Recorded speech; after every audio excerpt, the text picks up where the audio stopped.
Welcome to Watch the Booker Man and to the continuation of our WCW 2001 saving. We're starting here where we left off immediately after the Great American Bash on July the 4th. We're now at the 5th, and I did actually notice just now that we lost $539,000 in the previous month. So I am going to look into the finances and see what it was that meant that we still made that loss. So it's probably just because we didn't run a pay-per-view, but we made 1.18 million. So not that bad, and we only ran one TV show, so you're going to look at 4 times the ticket sales minimum, 4 times the broadcast revenue, and a lot of other stuff. So yeah, it's just a case of the fact that we started Nitro at the very end of June. Nothing to worry about in terms of anything like that. I'm going to check if we have any people in the Who's Not Yet, and it's just Buff Bagwell. So I'm not booking him in the best way because I have a storyline idea, but yeah, harsh on him. Nothing changing in terms of other things. So yeah, we'll just crack on now with the week. But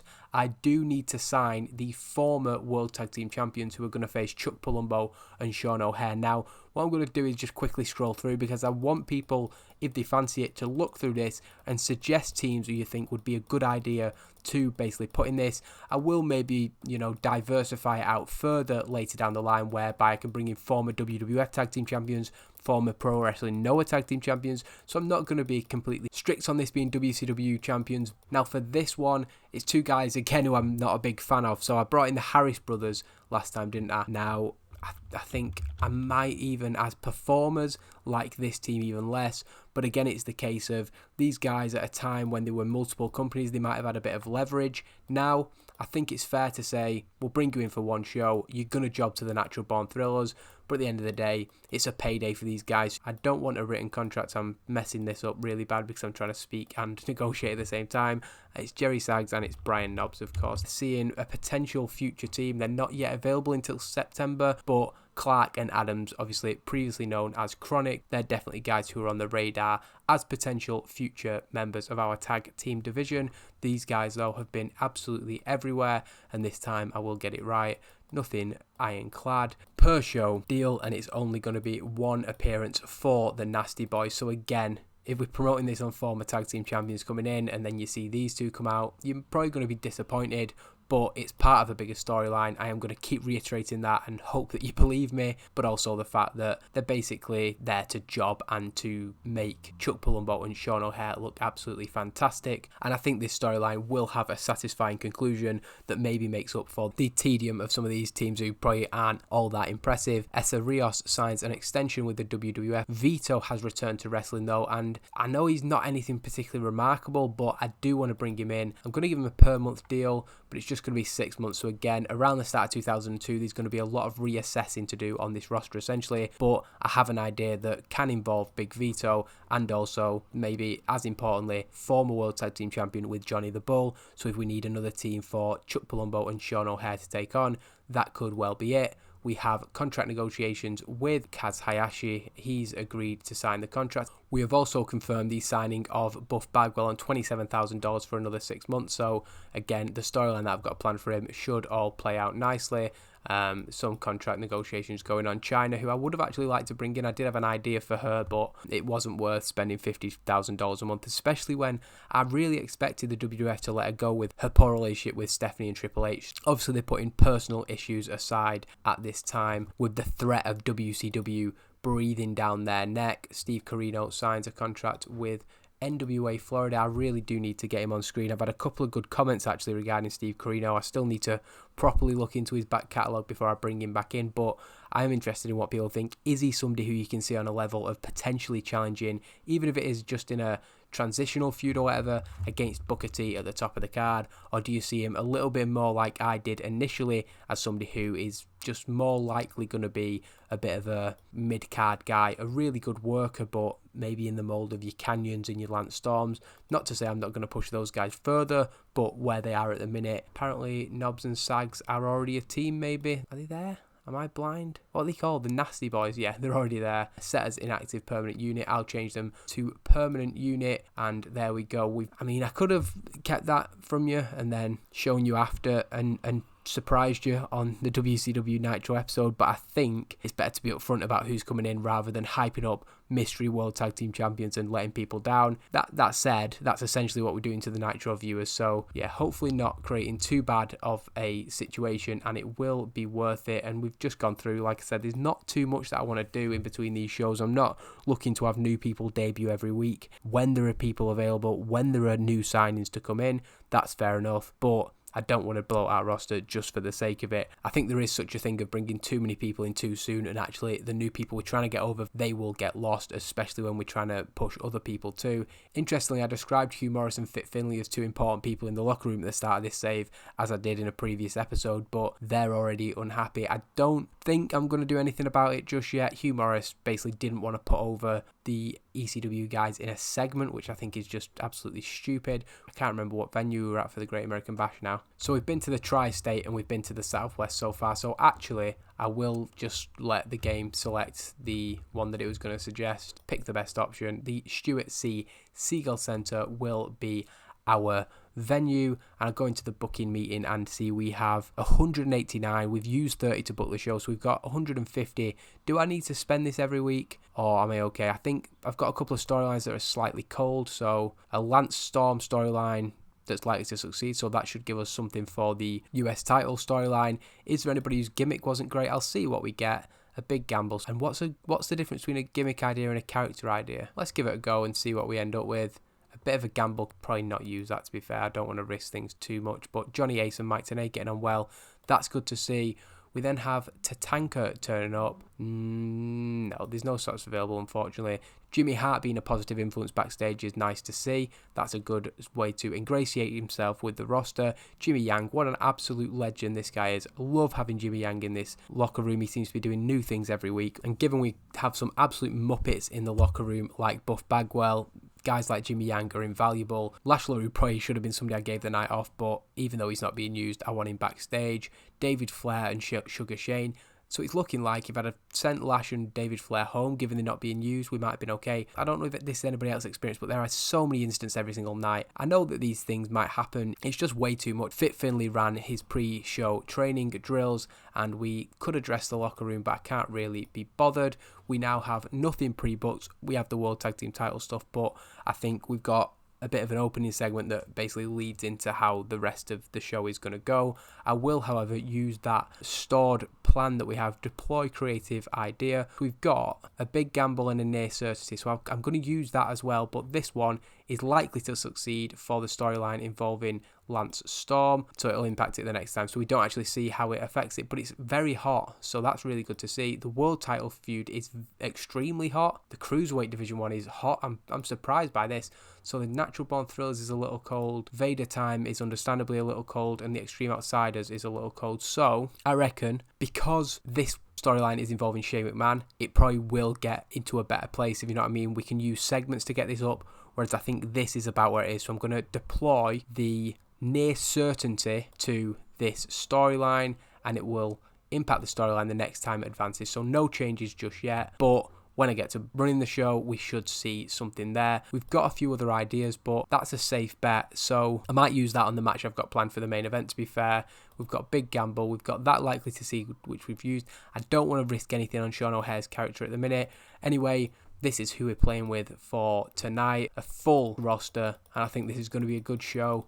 I mean, I say that, I'm not 100% sure what's happening just yet. I know where we want to get to with each storyline. We'll see how I get there, and I'll see you on the other side. So, of course, we're not quite at the time to run the show yet. I've actually only booked a couple of segments of this week's Nitro, but I was just going through the roster. I wanted to look at basically who I've got and where we can slot them in on tonight's show. So I was filtering through, and I went down from major stars, you can see Booker T and Shane McMahon, to stars. And it's bad news. Diamond Dallas Page is no longer considered a star. Now, his booking last week that's took him from star to, he's now only in the well-known category with Buff Bagwell, Jerry Lawler and Lance Storm, is that he was the referee. So I don't really understand why he's got that cool momentum. I know he lost at the pay-per-view, but he won a match before that and was at neutral momentum. So that's a little bit concerning. But also, he's still 73 popularity. The other guys in this category are nowhere near his popularity, and he's not actually that far off Shane McMahon and Booker T, so I feel like it's a bit of a drastic change. 2 points between him and the major stars. Doesn't seem to make much sense to me. We do have a couple of more names in the recognisable now, Jimmy Hart and Vader, and that's because we signed them, as well as Dreamer and Hack, who obviously weren't part of the initial roster, but there's still plenty of unrecognisable people, unimportant, as it is in the game.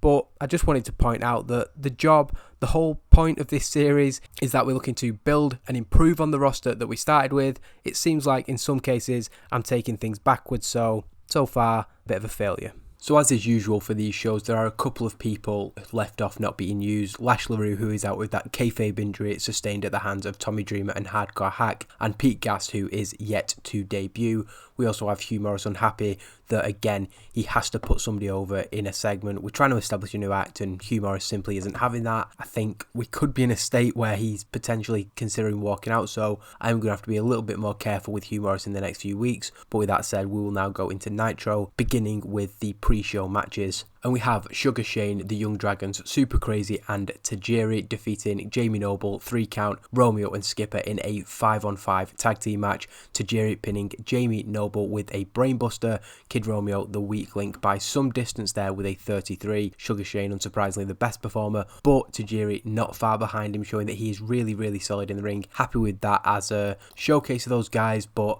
it's a shame that they didn't make it onto tonight's show. A lot of them are unimportant, so it's hard to get them onto the show every week, but going forward I'm going to try and use them more. We then get a pre-show match with David Flair, who's technically written off screen, but we are just using him because I have a storyline idea between Steve Corino and David Flair, a sort of short-term thing, but I just wanted to test them out in a match basically, and it was just, again, seeing how Steve Corino's doing, and Steve Corino gets the win convincingly. We then have the third match of the pre-show, which is Devon Storm defeating Mike Sanders in 6 minutes and 42. Devon Storm's someone we're trying to build something with Kanyon, and there's a little storyline starting for him. Mike Sanders, we basically don't have an idea for him yet, so he's just being used in these pre-show matches. And then Billy Kidman, who is on tonight's show but isn't used in ring, we put him out there to defeat Reno in 8 minutes and 23 with a shooting star press. Reno, another guy who we don't have much for, and his in-ring performances aren't much to write home about either. But with that pretty long pre-show out of the way, we do go into Nitro, which begins with the entrance of Diamond Dallas Page. We wanted, not that he's a star anymore, but one of our bigger names to come out and open the show, with that time being used as he's coming out to the ring to show the replay of Kiwi's attempted involvement in last week's main event before Diamond Dallas Page hit him with a diamond cutter, and this match goes pretty similarly to that. As you expect, a complete squash. Only a 67 from Diamond Dallas Page isn't that encouraging, but it's a 3-minute match that he wins with the diamond cutter, so maybe not the best test to give him to see what level he's at. When he faces some of the more high up people on the card, that'll be a better indication of how he's doing, but with him going down from star to well known, I am a little bit concerned. We then put over basically just how easy that was for Diamond Dallas Page, burying Kiwi a little bit and just saying that Diamond Dallas Page doesn't look like he's even broke a sweat to win that match. He does request a microphone from ringside and reiterates his interest in the WCW World Heavyweight Championship, but says there's another guy who is really getting under his skin, and this is a personal issue that he has with Buff Bagwell. Buff Bagwell comes to the top of the ramp but refuses to go any further. He blames Diamond Dallas Page's biased refereeing for his defeat last week to Booker T. DDP tells him to do something about it, and Buff walks down the ramp but stops at halfway, turning away. He wanted to be the tough guy, but actually when it came down to it, he didn't have the guts to go and fight DDP. Coming out from the back, Shane McMahon reiterates that DDP doesn't seem to have broken a sweat during that match, and since he's clearly up for a fight, Shane has an idea. Both these guys have an issue with one another. Both of them have their sights on the World Heavyweight Championship. So how about they face off in tonight's main event, and the winner will be the next challenger to Booker T's World Heavyweight Championship. Both men agree to the match in what is a good segment that advances the storyline, and I'm thinking either maintains it or maybe even slightly gains heat to it. Happy to see Shane McMahon's performance pushing the segment up there, and we get the crowd hotter, so no complaints with that. We then see Rob Van Dam arriving at the building, and he had a very busy last week with the Great American Bash Party. Scott Hudson approaches him, asking him who his priority is tonight. He's a newcomer in WCW, but he seems to have caught a hell of a lot of people's attention. He's made a few enemies quite quickly. He appears to be a man on a mission tonight. Rob Van Dam says that first and foremost, he's here to speak to Shane McMahon, and he's heading to the office just as soon as he's put his bags down in the locker room. As RVD continues with his case behind him, he is approached by Billy Kidman, who tells RVD not to worry about him having his back last week. He doesn't need to thank him, but RVD does. He says it's great that he was there for him last week because he would have gone through a table, but he can fight his own battles tonight. Billy says that's cool, but does think that as well as making for great opponents for that potential RVD Kidman dream match that Billy has in his mind, he can also see them being great tag team partners to fight Lance Storm and Mike Awesome next week. RVD says that he needs to speak with Shane before agreeing to anything like that, but he again thanks Billy Kidman for his help last week and carries on along his way. The storyline idea was deployed and was a failure, and it means that Mike Awesome has lost some morale because of that. So I think it was supposed to be a near certainty or one of the more sort of positive outcomes expected, but not the case with this. And it's a 52, so an okay segment, but it does lose heat unfortunately to the US Championship storyline. We then get a video package that looks back at the impactful debut of the man they call Vader last week on WCW Nitro's Great American Bash. The commentators confirmed that Vader will once again be in action on tonight's show. Storming down to the ring, and he is absolutely furious for a third week running now. Hugh Morrus comes out. He's not the laughing man anymore, he is the serious man, although that's already Lance Storm's gimmick, so maybe not. The angry man comes down to the ring and he says that what happened last week was simply disgusting, and already he's had enough. He'd asked for the footage to be played of what happened to Lash LaRue, but travelling in that ambulance with Lash last week, seeing the state that those two guys left him in, means that he simply cannot watch it back. Last week, Shane McMahon asked what was to be done about these extreme outsiders, and Hugh, he has the answer. Send them out to fight him, and he'll kick either of their asses all the way back to the bingo hall. So this storyline idea was a success. Very happy to see that, even though it gets a 38 and loses heat. So I'm not sure how those two things offset it. Does that mean we gain momentum and lose momentum to the storyline at the same time? Or heat, I should say. Who knows? But it is Tommy Dreamer who steps forward to face Hugh Morrus. However, as soon as the bell rings, as Hugh Morrus is focused on Tommy Dreamer, Hack gets into the ring with his Singapore cane and swings at the back of the head of Hugh Morrus. So it says 1 minute 19. It should probably be more like 19 seconds this match, because it's literally they face off, Sandman gets in and they cause the DQ. Again, as I've said, these guys have come in, they do not give a damn about the rules here in WCW, and we see that again by them getting disqualified for a second week in a row. It is still pretty good. I'm not sure how I rated this. It was a hardcore match, so I suppose it did play into Tommy Dreamer's hands. Hugh Morrus with a 54 is still good, and it gets a good rating considering it is such a short match. And we advance the storyline and gain heat to it with this post-match segment, having been attacked from behind by Hack's cane just moments after the bell rung. Hugh Morrus is then double teamed by the two men in the ring, who look intent on repeating their feat from last week and taking Hugh Morrus out for good.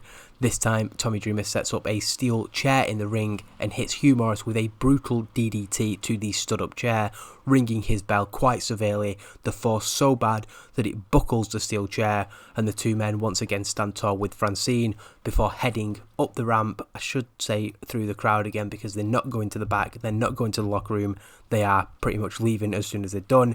Jerry Lawler leads the commentators. They're all condemning the actions, but Jerry Lawler, of course, is going to be the most vocal in his condemnation of these extreme outsiders, saying that he simply doesn't think this is right, and there's a couple of guys in the back he needs to speak to, and then he's going to go to the boss. He'll be right back, but Jerry Lawler, with the coast now clear, takes his headset off, and whatever he has planned, he's going to do just that. Heading to the office of Shane McMahon, Rob Van Dam is shown entering the room, with the boss already deep in conversation with Billy Kidman, who appears to have beat Rob Van Dam to the punch. Shane asks RVD if he has an idea about what can be done to tame Dreamer and Hack, given that he's got history with both men, but RVD says whatever he's got planned, it's simply not going to work. Those two guys are extreme to the core. He's here to talk about when he's getting his hands on Kanyon, when he's getting his hands on Lance Storm, and when he's getting his hands on Mike Awesome, and it doesn't have to be in that order. Shane says that he has some good news and some bad news. His plan was to put RVD in the ring with Kanyon tonight,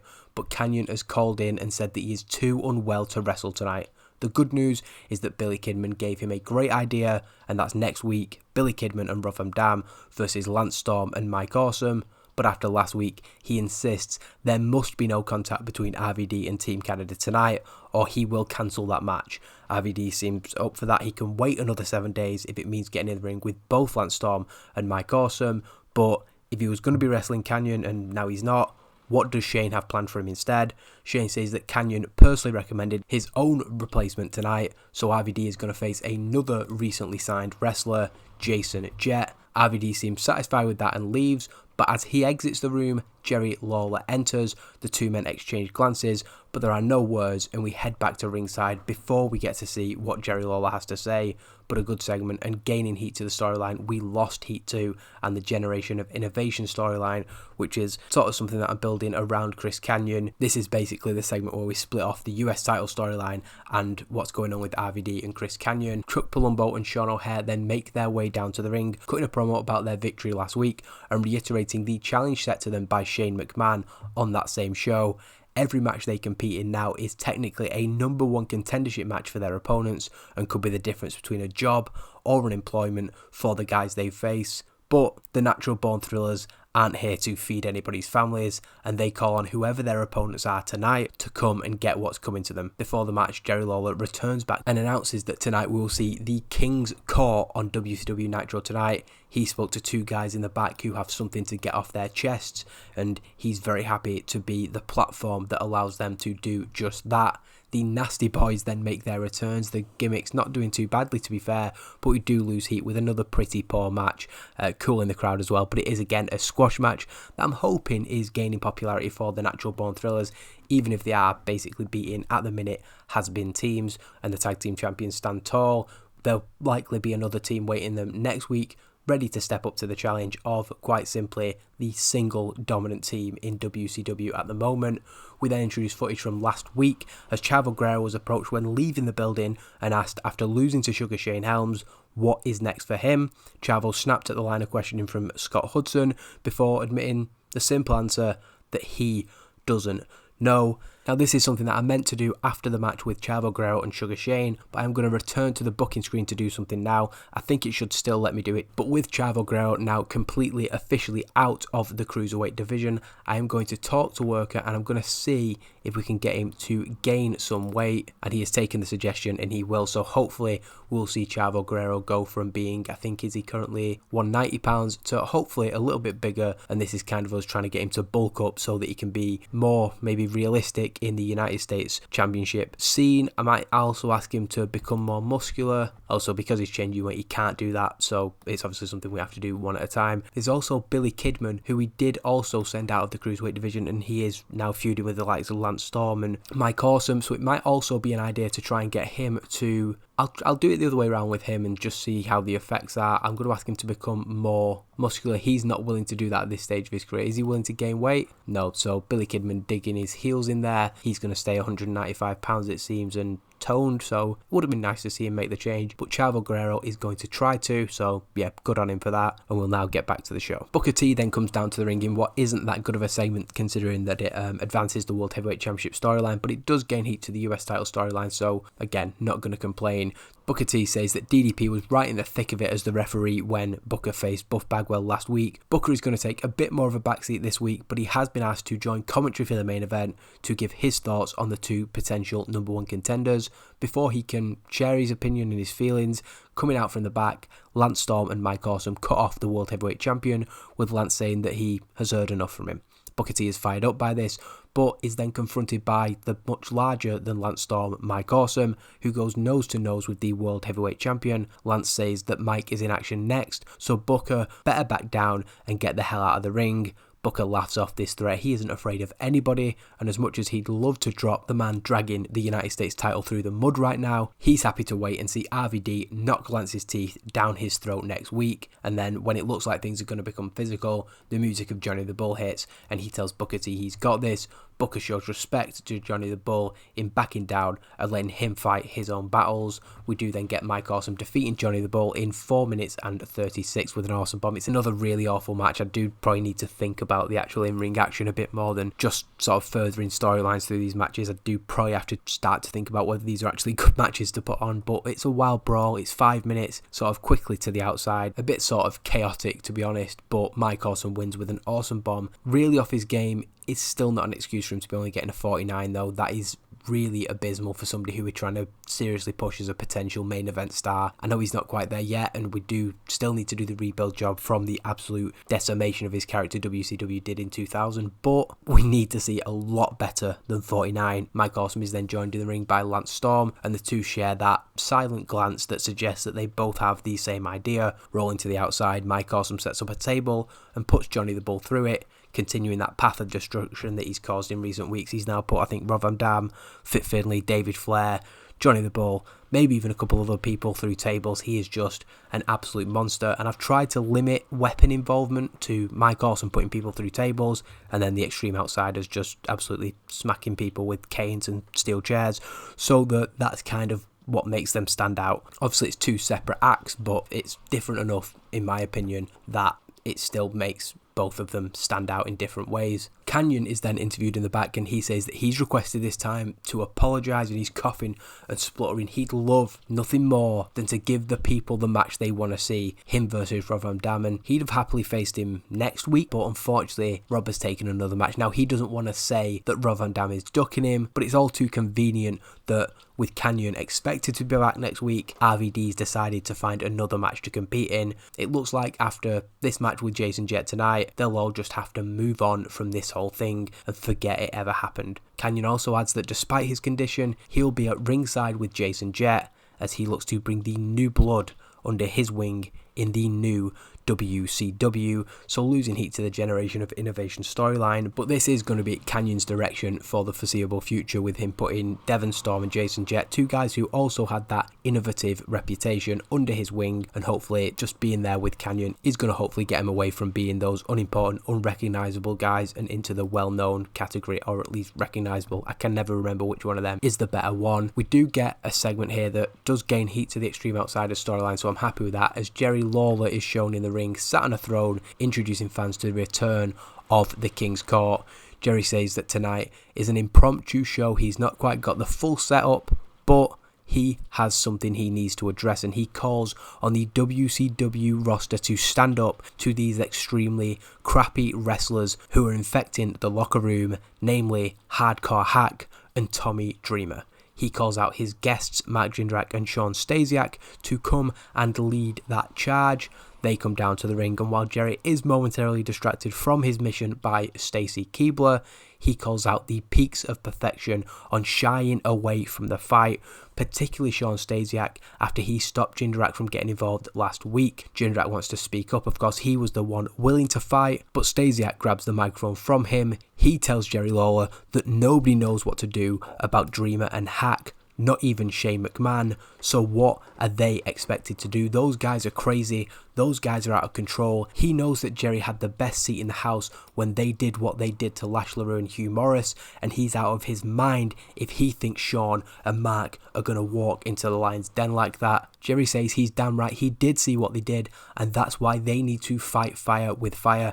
If he was a few years younger, he'd be the first in there, beating the crap out of those two garbage wrestlers. But if the Extreme Outsiders won't play by the rules, then Shawn and Mark need to break them too. Fired up, Jindrak grabs the microphone from Shawn Stasiak and challenges the two men, Hack and Dreamer versus Jindrak and Stasiak, in a match next week where anything goes. Shawn Stasiak is a little bit shocked by this and confused, but this is what Jerry Lawler wanted to see. I'd be very surprised if those two men don't accept that challenge. And we further establish a bit of cowardice from Shawn Stasiak, Matt Jindrak as the young, hot-headed guy, but you would have to make Hardcore Hack and Tommy Dreamer favourites for that anything goes match on next week's Nitro. Tonight, however, we have Buff Bagwell in the main event, and he will face Diamond Dallas Page. Scott Hudson asks him if he feels he can bounce back from defeat last week against Booker T to get a win in tonight's main event. Buff says that Booker only beat him because of DDP's bias towards him last week, whereas Booker beat DDP fair and square at the Big Bang. Bagwell guarantees victory in tonight's main event. Scott is a little dismissive of this, reminded Buff that at the Big Bang, Diamond Dallas Page and Buff Bagwell were the final two in the #1 contendership battle royal, and DDP threw Buff over the top rope, so could it be a case of DDP besting him once again? Buff's a little bit angered by this, then gets a little bit smug. He's sure that he's going to wipe that smile off Scott's face and everybody else's by beating DDP tonight, and it's almost like he's unusually confident about winning this match tonight, losing heat to the storyline unfortunately, but hopefully we can still get a good solid main event. This match then cools the crowd, but Vader puts in, I think, an acceptable performance with a 58. Happy with that, and in 1 minute and 41 he defeats Glacius with a Vader bomb. And again, the commentary doing good things for the match, Jimmy Hart doing good things at ringside, but we do cool the crowd a little bit. Not too bothered because we are just building Vader back up here. The man they call Vader then stands tall in the rings, joined by Jimmy Hart, who takes a microphone. Jimmy says that these first 2 weeks were just showcases of what Vader can do, but now he wants somebody from the WCW roster. Whoever it is, Vader will be here again next week to fight a full-time member of this company's roster, and we do actually set up who that is before next week's show. Jimmy Hart doing a good job there in gaining heat to Vader's storyline. Heading to the back, we see Shane McMahon speaking with the World Cruiserweight Champion Sugar Shane Helms, and McMahon puts over the performances of the champion in the first few weeks since WCW's return. He has proven himself as the jewel in the crown of this division, but Sugar Shane wants to look to what's coming in the future and not what he's already done. McMahon announces that he has a big announcement coming, everybody always hates that, but he says that he has a big announcement coming in a few weeks about the next show that Helms will defend his title on, that being the same show that Booker T will defend his championship against Buff Bagwell or Diamond Dallas Page. Next week we will begin the search for a new #1 contender for the Cruiserweight Championship, making a timely entrance.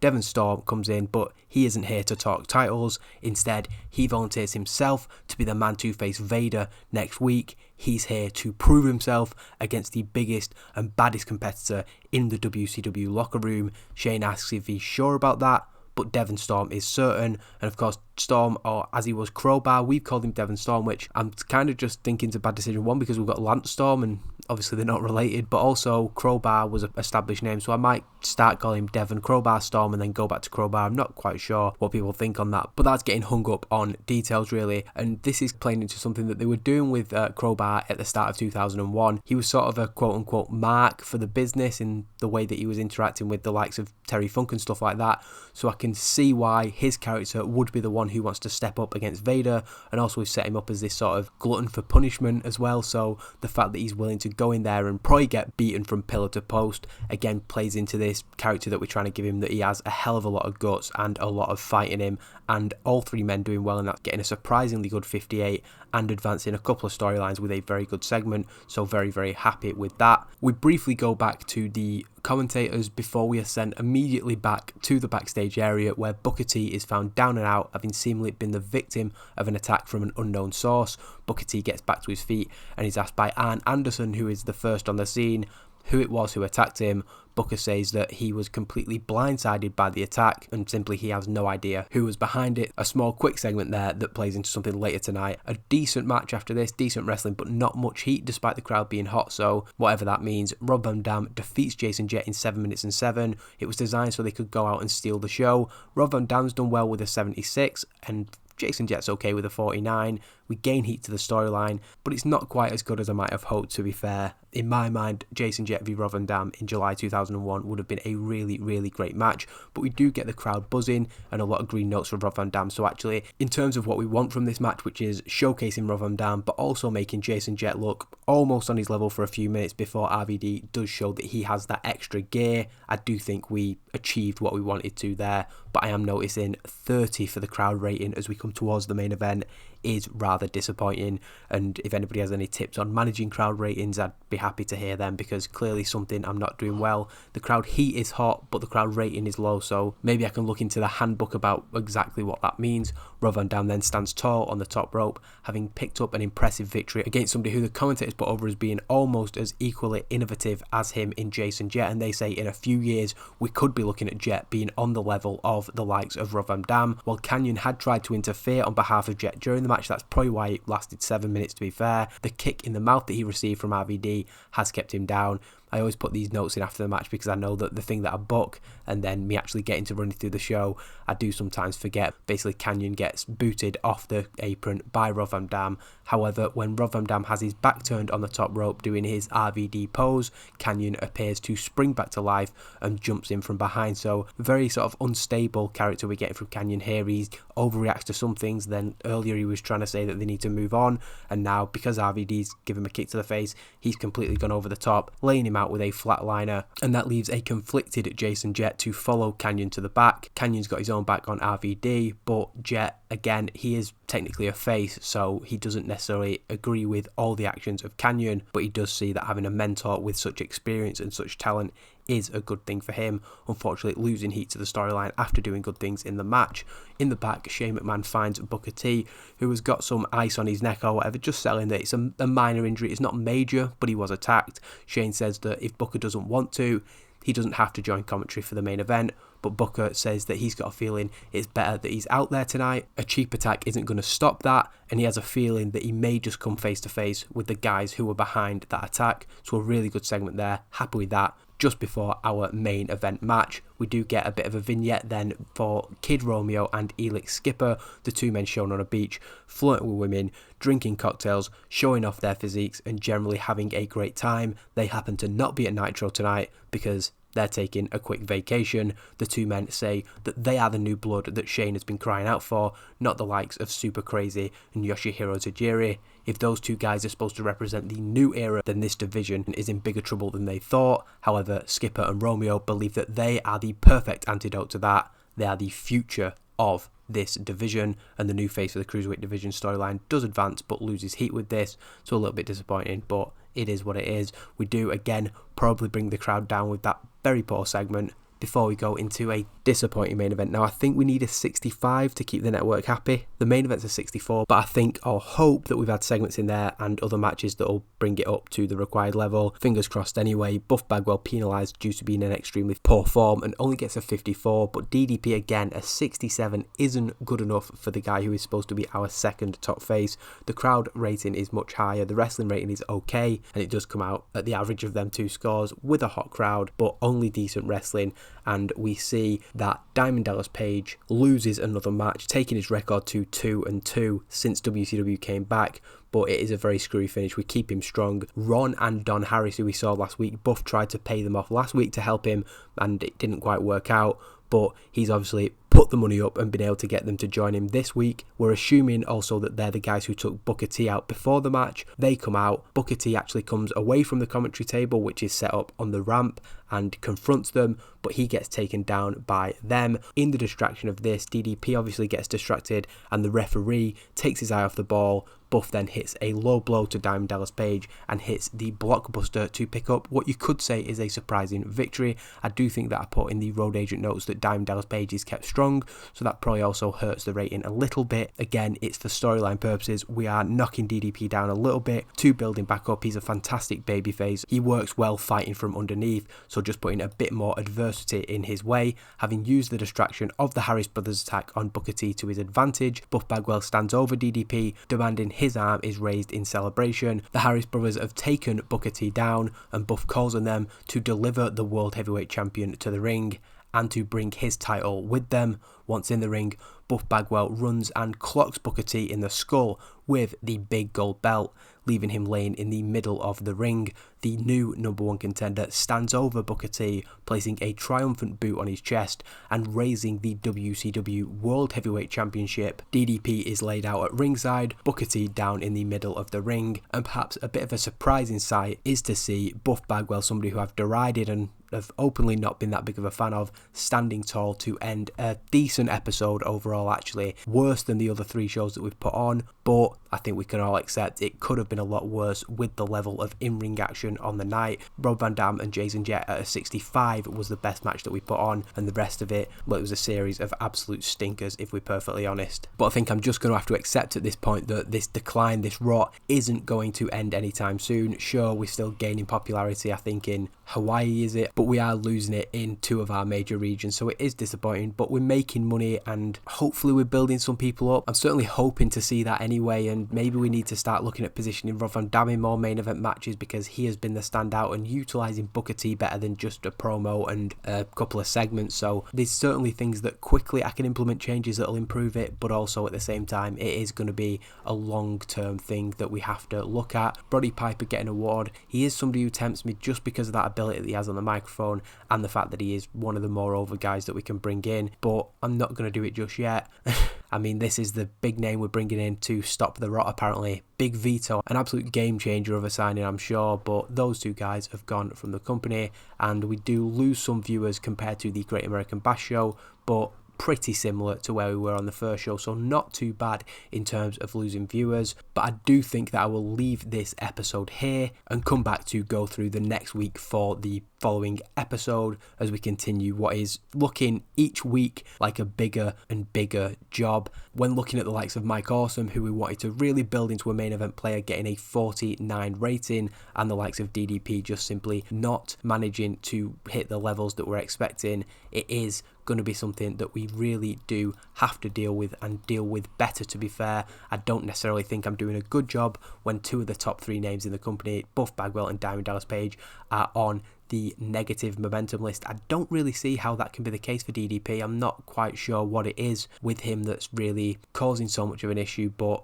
it's something that I am going to have to look into and try and deal with, because like I said much earlier on, we do now not have anybody in the star category, and then having seen that, I've gone and booked him to lose. But we do have good news that Steve Corino is now in the recognisable category. Has he got more over? Whatever it is, his 2 matches off screen for us and his work with other companies is doing good things for him, and that does change things a little bit actually, because I was hesitant in bringing him in for the feud I had in mind, because it was between 2 people in the unimportant category. So I am now happy that Steve Corino can be somebody who can carry a program with the person that he'll be facing to begin with, and then of course he can hopefully advance up the card. So that is one positive to take from this. I know I've been a little bit negative, particularly in the post show, but hopefully you'll join me for the next episode as we continue to try and rebuild this company, and hopefully, despite the on-screen product maybe not being that great, people are still entertained by the journey that we're going on and the job that we're doing with WCW.